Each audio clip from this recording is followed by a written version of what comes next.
Baylor President Dr. Linda Livingstone has passed the 100-day mark of being in office. In an interview with LTVN, she discusses several key issues still facing the university. There is the accreditation review coming up early in October, which is extremely important ever since we got the warning at the end of last year. And so some of the reasons why the university got the warning is because we weren't meeting compliance in 3 areas, in support systems, control of intercollegiate athletics, and an institutional environment. So in that time, in the time that we've been working on improving the university, what steps has the university taken to become ready for this accreditation review?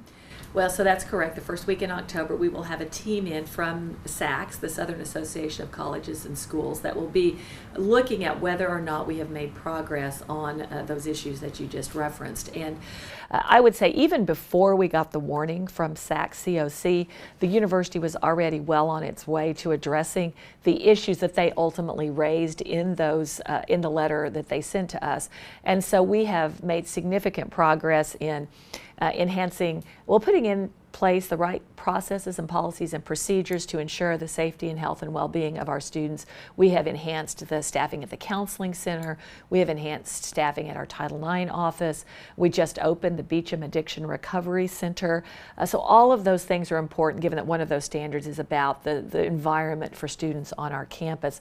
But we have also, I work very closely with Mac Rhodes, our athletic director. He is deeply committed to the athletic program, not only being successful athletically, but integrating fully into the life of the university and to being a full partner in the university. And I think when the team comes on campus, they will see the deep commitment that we have to our students, to the policies and procedures and guidelines of SACS COC. And we've made tremendous progress.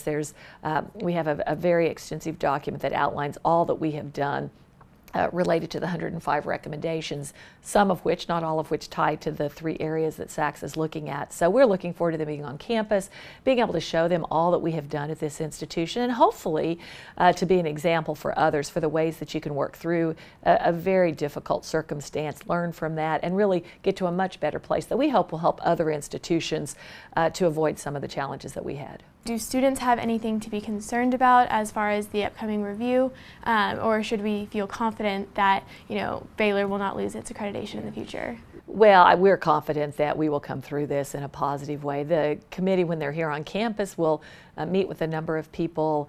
They will then, as they leave, let us know what they're going to recommend to the board of SACS COC, and then the board meets in December.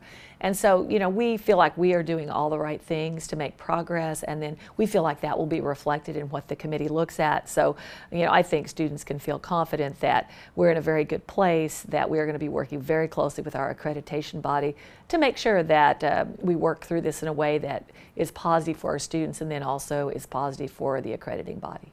How important is it to grow the endowment?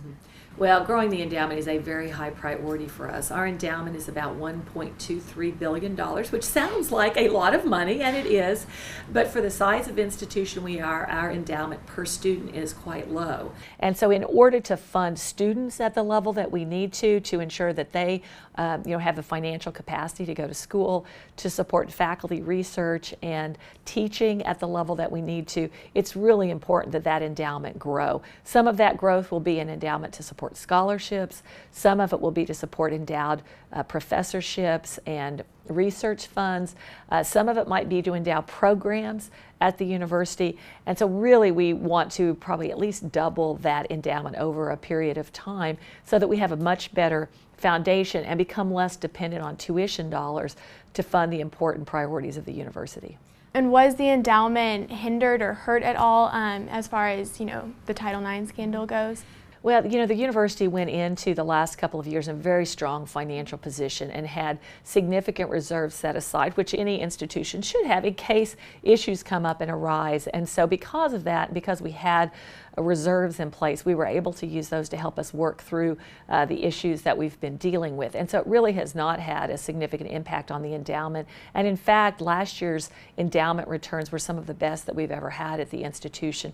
And so we have wonderful people managing our endowment and working closely to ensure that we're growing the endowment we have at appropriate levels. And then we also have to work on raising more funds to put into the endowment so that grows over time.